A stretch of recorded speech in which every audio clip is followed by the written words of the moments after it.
Hi friends, strangers, internet. My name is EmilyHanhan. I love colorful makeup and colorful language. I'm here today with a video that was inspired by Hannah Louise Poston.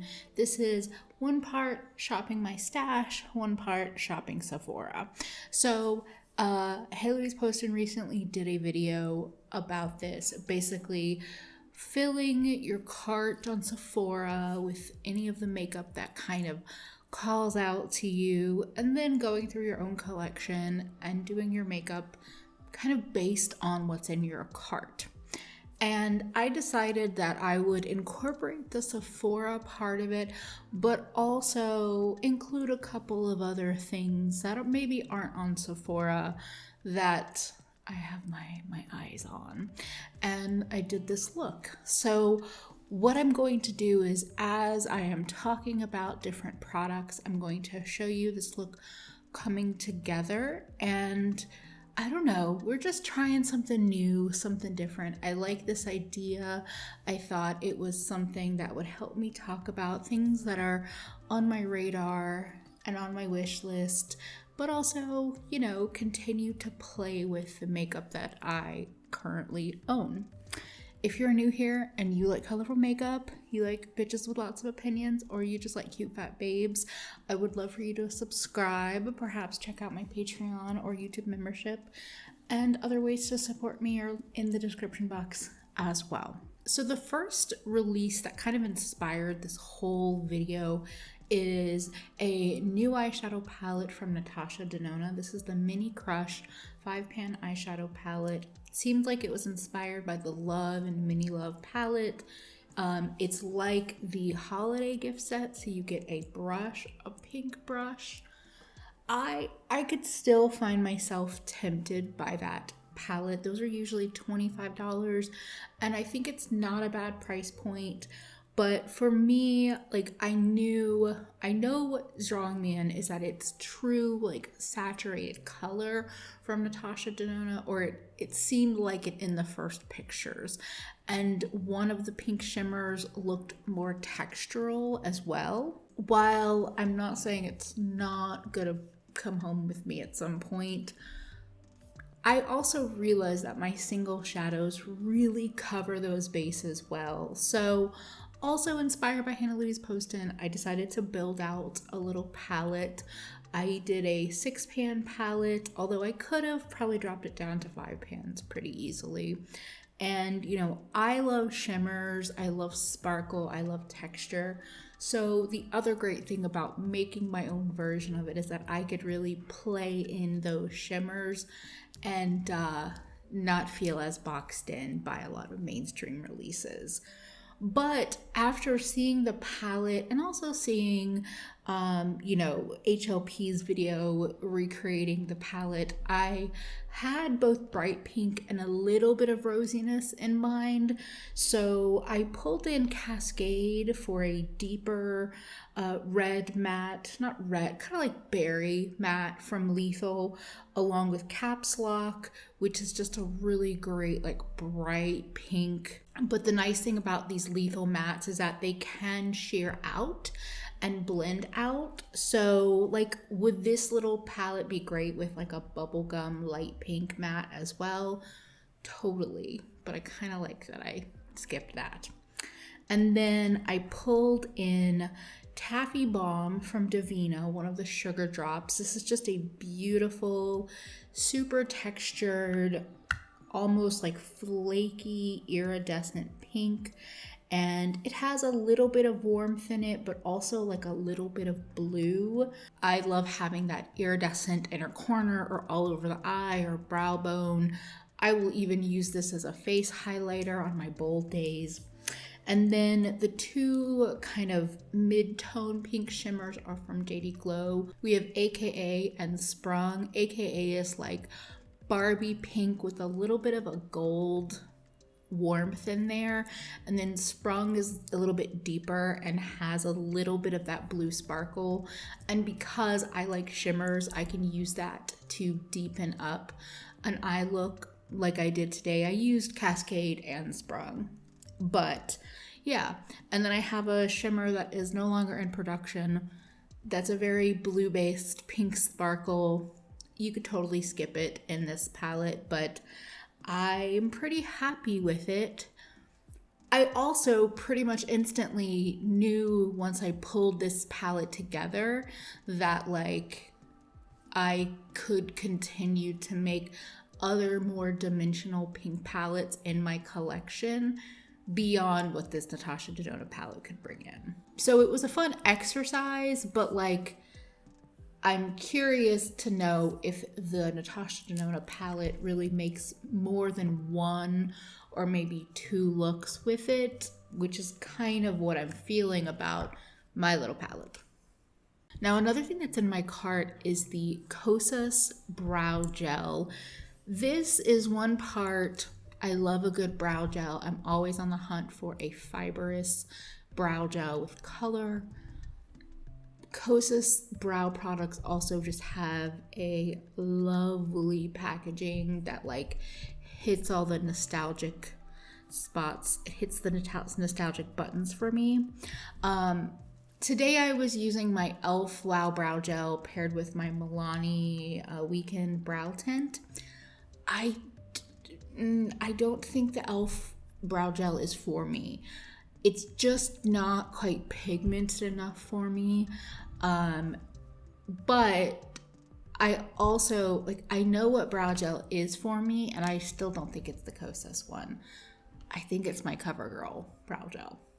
So the e.l.f. one I'm going to keep using, but it's not a fave for me. Now for base, I use kind of like some old favorites and a new one that I'm testing out. I use my Auric Glow Lust, and then I've been testing out the Dior Face and Body. I have it in 2W, a little sample size container, and I use the Pat McGrath concealer.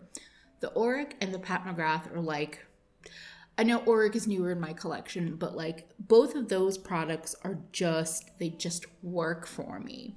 The Dior Face and Body seems nice, and if I was in like a spendy mood and just wanted to add complexion to my cart, I could see myself perhaps adding this foundation to my cart. But I'm more of a like glowy base concealer person than I am a foundation person, so I'm okay in general. But I'm super happy with this base. I'm glad I've been dipping back into my Pat McGrath concealer because it is still fabulous. It's still so good. I highly recommend it.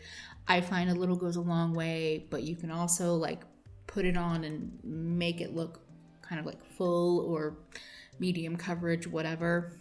I really enjoy it. I have a lot of concealers I enjoy though. Now, cheeks are where we diverge from Sephora a bit. I lust over the new highlighters from Bitter Lace Beauty. They have 4 new split pan highlighters. I would love them. They're $25 each. They're huge pans, 44 millimeters, and each pan has 2 colors in it. One day I will get these. I do truly feel that. But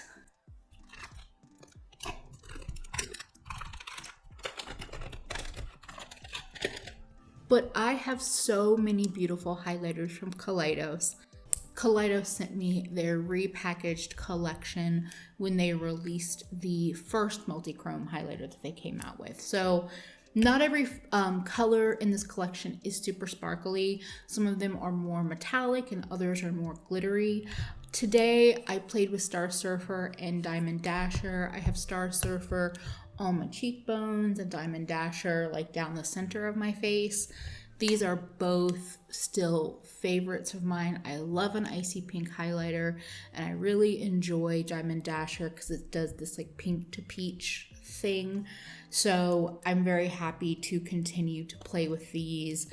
Moon Cruiser is probably one of my all-time favorites when I want like glittery, high color, fun times. It's like purpley pink with a little bit of blue in it, but these are lovely. These are amazing. I have them and I want to continue to appreciate and use them. So I will continue to stare longingly at Bitter Lace Beauty, but for now, Kaleidos is a wonderful formula. Now cheeks, those Danessa Myricks palettes, they just look luscious, scrumptious, delectable.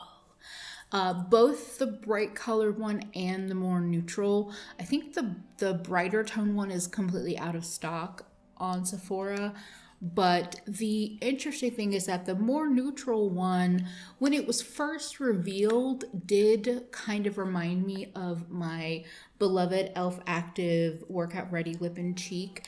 And then I think Reddit or somewhere came through with the comparisons of this one to the more neutral toned lip and cheek palette from Danessa Myricks, and there was definitely a similarity. So I thought this was a good time to do like a warm and cool look, doing a more pink eye and then warmer peach lip and cheek. So I went in with this color. I love this formula because it picks up on a brush, like this kind of brush from Midas, RIP, or on your fingers or on a sponge. It's like a little can go a very long way. You can also, I don't know, I really love this formula. I feel like I shouldn't talk too much about it because it's not really available, I don't think. But I am happy to continue making this look even more disgusting than it is and keep using it. And this peachy tone, it's a good reminder for me that I may not actually want a whole palette of cream products, but I think in time I may just want my one like peachy toned kind of neutral cream blush. It's a nice formula. Today I did something a little different. First of all, I put Star Surfer over the apples of my cheeks once the blush was on. Not Star Surfer, I used Diamond Dasher. I put that over the apples of my cheeks, and then I powdered over the cream blush. And I know for a lot of people that's blasphemous. They want that dewy, you know, situation happening. I like it because I get the color and I have the glow from the Glow Lust and I have the highlight, but I don't get as much of the like separation, like especially where my glasses rest. Like I don't always powder, and in the future I won't always powder with this palette, but it's nice to know that I can put some translucent powder over the top and it's lost that little bit of tack that this one holds. Oh, also in my eyes, I used a purple eyeliner from NYX because the Sephora collection keeps releasing new formulas of eye pencils and I keep staring at them. But like, I just wanted to try this pencil again, and I actually like it. The last time I'll be honest, it hasn't really held on great compared to when I first put it on like 15, 20 minutes ago. Okay, maybe 30 minutes ago, but I'll still keep using it. It's fine. It's the NYX Vivid Brights liner in Shine Bitch. Like, I don't recommend this, don't go buy it, but I guess it's not as bad as I remembered, but it's still not great. So yeah, I do still have my eye on those Sephora collection eyeliners. Somebody tell me though, like I feel like they released like 3 different formulas recently. And by that, I mean in the last 6 months, and I don't know if one is better than the others. Anyway, the last step for this look, we're going back to Sephora. Gucci lipsticks.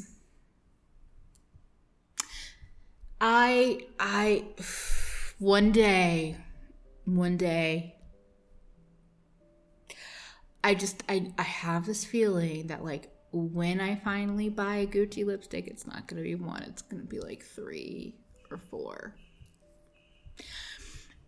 I don't actually know if this is the formula I would try first. The Gucci Voile Sheer Lipstick though is on my radar because I love glossy, easy to apply lipsticks.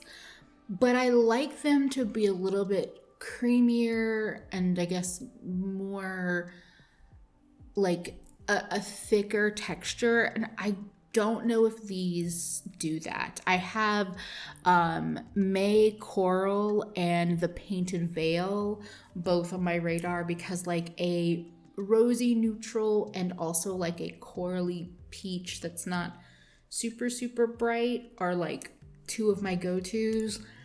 So for today, I was like, bitch, you have so many of these lipsticks, these formulas. I had originally pulled out 3 to kind of look at the colors and compare them to what the rest of my face was looking like.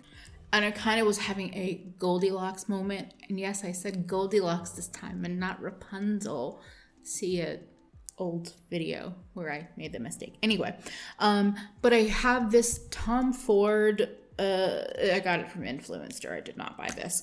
But I have this one that's more of like, it's a little bit more on the rosy side. So that I ended up not picking. And then I have the M Cosmetics Magic Hour Lip Cushion. This is still like number 2 in my favorite ever shiny glossy lip products, and I need to find a replacement. But anyway, this one is a little bit more peachier than I was craving today. So then I ended up going with the Milani. I don't know what the product name is, but the color is Lustful. And I do like this color. I wish this formula was a little bit more thick and a little bit plush. Plush is the word.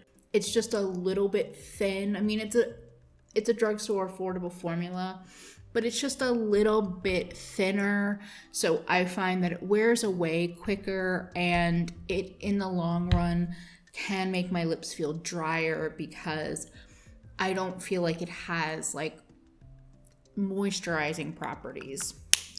But it's a nice formula. I could probably put down, you know, like something more cushy underneath first and then layer this on top. But anyway, like I need to watch more reviews or like think more seriously about getting a expensive sheer lipstick, because I'm more likely to probably go for the Gucci matte formula, or maybe they're like satin. I think that's a formula.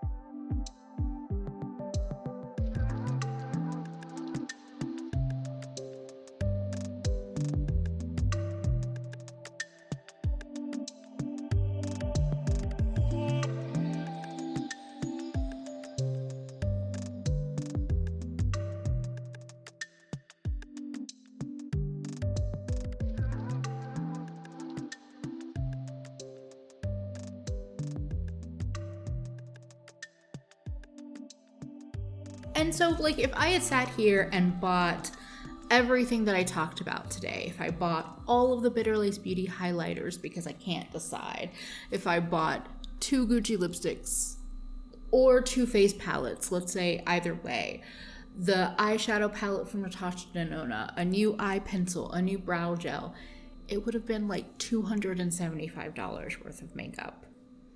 Now, I'm not anti-shopping by any means, but as somebody that is in between jobs, yeah, that's a recent development. I'm not shopping at the moment unless I absolutely have to for necessities. So rather than, you know, wish for $300 worth of things to be in my home again, I can enjoy what I have. Do I absolutely still want some of these products that I've talked about? Completely. But do I feel satiated on some of the things? Yes. Like, the only things that are still like makeup goblin, like peeking out over the top of the list, I don't know why I think of it this way, are the highlighters. Everything else I can chill on. I'm gonna chill on the highlighters too, but yeah. Everything else I'm like, I'm okay. I'm good. So let me know. Did you enjoy this exercise? Have I already asked this question like 5 times? It's possible, but I can't remember. Let me know if you enjoyed it. Let me know if you liked the look. If you'd like me to do this thing again, make it kind of a regular thing or something, let me know. Or if there's any other kind of exercises that I could do that help me play with my makeup, but also, you know, give you some insight as to things on my mind, definitely leave them in the comments below. Or let me know of a product that you are playing with that's helping calm your makeup FOMO, because we can love new makeup, but we can also play with what we got. They can both exist, and they do in this brain of mine. Anyway, most importantly, don't forget to take care of yourself better today than you did yesterday, because you are worth it. Bye, friends.